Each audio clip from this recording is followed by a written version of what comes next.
బిస్మిల్లాహిర్రహమానిర్రహీం. సంపుటి 3, పుస్తకం 28.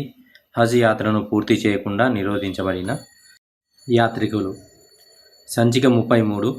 నాఫీ గారి కథనం ప్రకారం విపత్తు కాలంలో ఉమ్రా చేయాలనే ఉద్దేశంతో అబ్దుల్లా బిన్ ఉమర్ రజల్లాహు గారు మక్కాకు బయలుదేరినప్పుడు అతను ఇలా అన్నారు: ఒకవేళ నేను కాబాను చేరుకోలేకపోతే అప్పుడు నేను అల్లాహ్ ప్రవక్త చేసినట్లే చేస్తాను. కాబట్టి హుదైబియా సంవత్సరంలో అల్లాహ్ ప్రవక్త ఉమ్రా కోసం ఇహ్రాం ధరించినట్లే నేను కూడా ఉమ్రా కోసం ఇహ్రాం ధరిస్తాను.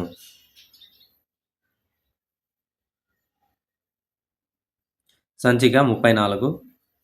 నాఫీ కథనం ప్రకారం ఇబ్నే జుబైర్పై సైన్యం దాడి చేసినప్పుడు ఉబైదుల్లా బిన్ అబ్దుల్లా మరియు సలీం బిన్ అబ్దుల్లా రజియల్లాహు అన్హుమా తాము ఇబ్నే ఉమర్ రజియల్లాహు అన్హుతో ఇలా చెప్పినట్లు అతనికి తెలియజేశారు: ఈ సంవత్సరం మీరు హజ్జు చేయకపోయినా మీకు ఎలాంటి హాని లేదు. మిమ్మల్ని కాబా చేరుకోకుండా అడ్డుకుంటారేమోనని మేము భయపడుతున్నాం. ఇబ్నే ఉమర్ రజియల్లాహు అన్హు గారు ఇలా అన్నారు: మేము అల్లాహ్ ప్రవక్తతో కలిసి బయలుదేరాము మరియు ఖురైష్కు చెందిన అవిశ్వాసులు మమ్మల్ని కాబాకు చేరుకోకుండా అడ్డుకున్నారు. అందువల్ల ప్రవక్త తన హదీని వధించుకొని తన తొల గుండు గీయించుకున్నారు.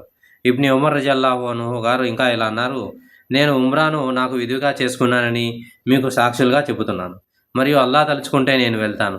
ఆ తర్వాత కాబాకు మార్గం స్పష్టంగా ఉంటే నేను తవాఫ్ చేస్తాను. ఒకవేళ కాబాకు వెళ్లకుండా నన్ను అడ్డుకుంటే అప్పుడు నేను ప్రవక్త సల్లల్లాహు అలైహి వసల్లం గారి సాంగత్యంలో ఉన్నప్పుడు ఆయన చేసినట్లే చేస్తాను.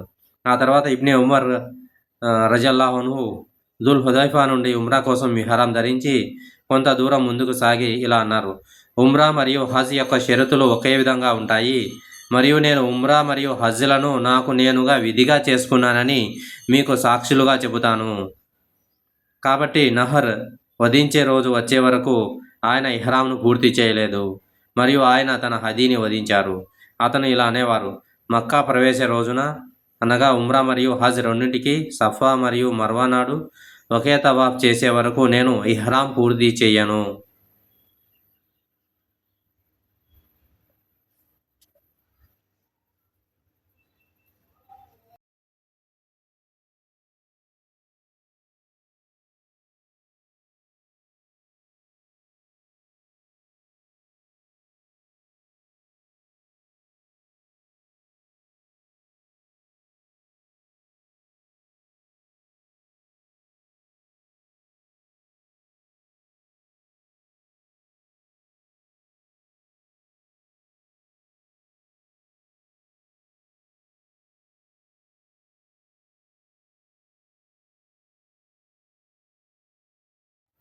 సంఖ్య 35.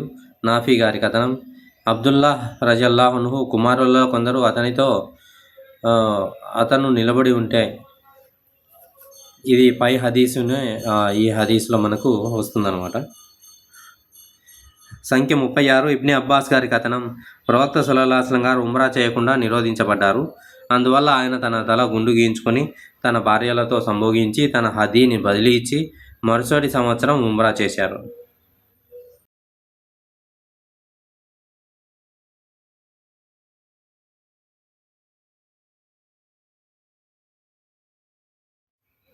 సంఖ్య 37. సలీం గారి కథనం ప్రకారం అబ్దుల్లా బిన్ ఉమర్ రజియల్లాహు అన్హు గారు ఇలా అనేవారు: ప్రవక్త సల్లల్లాహు అలైహి వసల్లం యొక్క హదీసును అనుసరించడం మీకు సరిపోదా? మీలో ఎవరైనా హజ్ చేయకుండా నిరోధించబడితే అతను కాబా చుట్టూ మరియు సఫా మరియు అల్ మర్వా మధ్య తవాఫ్ చేసి ఆ తర్వాత ఇహ్రాంను పూర్తి చేయాలి. అప్పుడు ఇహ్రాం స్థితిలో అతనికి నిషేధమైనదంతా చట్టబద్ధమవుతుంది మరియు అతను మరుసటి సంవత్సరం హజ్ చేయవచ్చు. ఒకవేళ హదీని కొనుగోలు చేయలేని పక్షంలో అతను ఒక హదీని బలి ఇవ్వాలి లేదా ఉపవాసం ఉండాలి.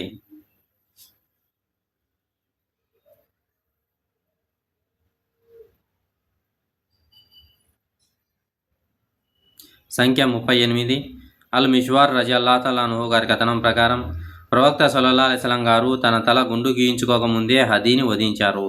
ఆ తర్వాత తన సహచరులను కూడా అలాగే చేయమని ఆదేశించారు.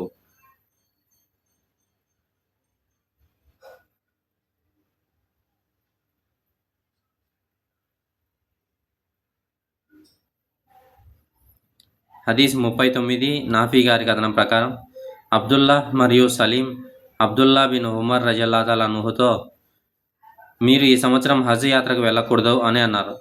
దానికి అబ్దుల్లా బిన్ ఉమర్ రజల్లా తలాన్హు గారు ఇలా బదిలిచ్చారు, మేము ప్రవక్తతో ఉమ్రా చేయడానికి మక్కా బయలుదేరాం. కానీ ఖురైష్ అవిశ్వాసులు మమ్మల్ని కాబా చేరుకోనుకుండా అడ్డుకున్నారు. అప్పుడు ప్రవక్త సల్లల్లాహు అలైహి వసల్లం గారు తన బలి కోసం వంటలను వధించి తన తలను గుండు గీయించుకున్నారు.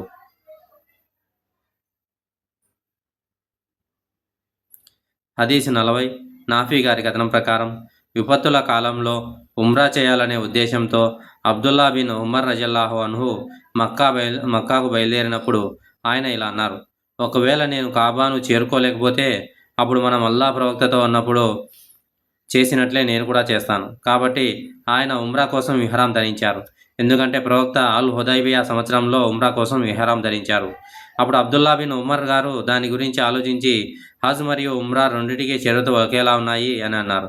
ఆ తర్వాత ఆయన తన సహచరుల వైపు తిరిగి హజ్ మరియు ఉమ్రా రెండింటికి షరతులు ఒకేలా ఉన్నాయి మరియు నేను ఉమ్రాతో పాటు హజ్ను కూడా నా కోసం విధిగా చేసుకున్నానని మిమ్మల్ని సాక్షులుగా చేస్తున్నాను అని అన్నారు. ఆ తర్వాత అతను వారిద్దరి కోసం సఫా మరియు అల్ మర్వా మధ్య ఒక తవాఫ్ అనగా హజ్ మరియు ఉమ్రా చేసి అది తనకు సరిపోతుందని భావించి ఒక హదీని సమర్పించారు.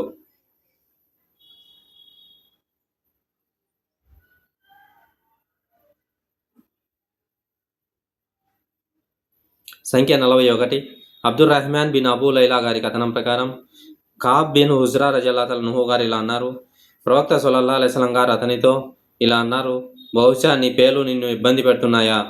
కాబ్ జవాబిచ్చారు, అవును ఓ ప్రవక్త.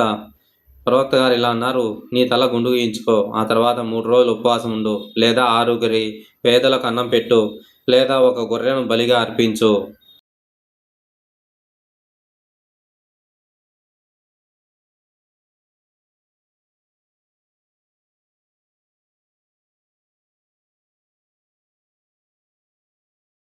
సంఖ్య 42 కాబ్ బిన్ ఉమ్రా రజల్లాహు అన్హు గారి కథనం ప్రకారం అల్ హుదైబియాలో అల్లా ప్రవక్త నా పక్కన నిలబడి ఉన్నారు.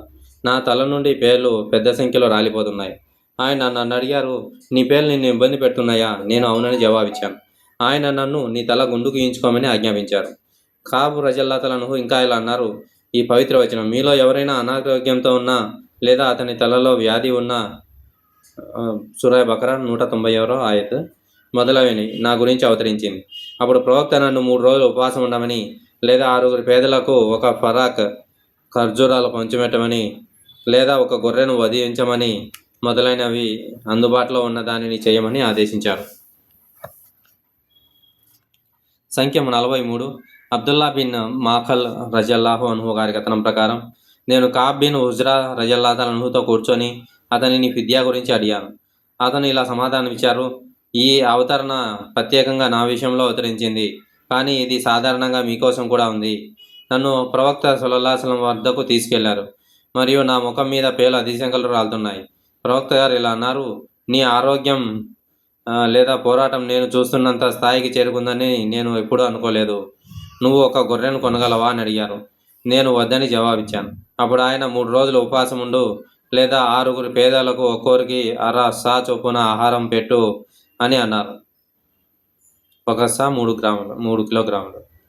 సంఖ్య 44 Abdur Rahman bin Abi Laila రజల్లాహు అన్హు గారి కథనం ప్రకారం కాబ్ బిన్ ఉమ్రా ప్రసంగాన్ని నివేదిస్తూ ప్రవక్త సల్లల్లాహు అలైహి వసల్లం అతని ముఖం మీద పేలు రాలుతుండగా చూశారు.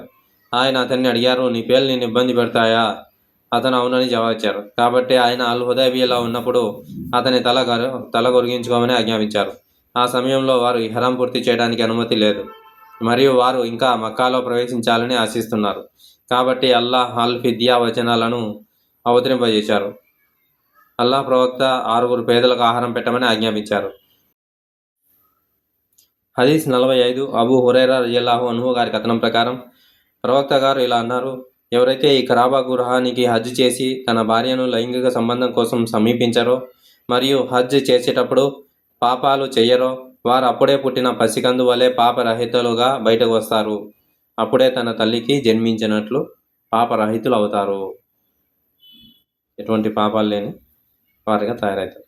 హదీస్ 46 అబూ హురైరా రలియల్లాహు అన్హు గారి కథనం ప్రకారం ప్రవక్త సల్లల్లాహు అలైహి వసల్లం గారు ఇలా అన్నారు, ఎవరైతే ఈ కాబాకు హజ్ చేసి తన భార్యను లైంగిక సంబంధం కోసం సమీపించరో మరియు హజ్ చేసేటప్పుడు పాపాలు చెయ్యరో వారు అప్పుడే పుట్టిన పసికందు వలె పాపరహితులుగా బయటికి వస్తారు. అప్పుడే తన తల్లికి జన్మించిన పిల్లలకి ఎటువంటి పాపము లేనట్లుగా తయారవుతారు.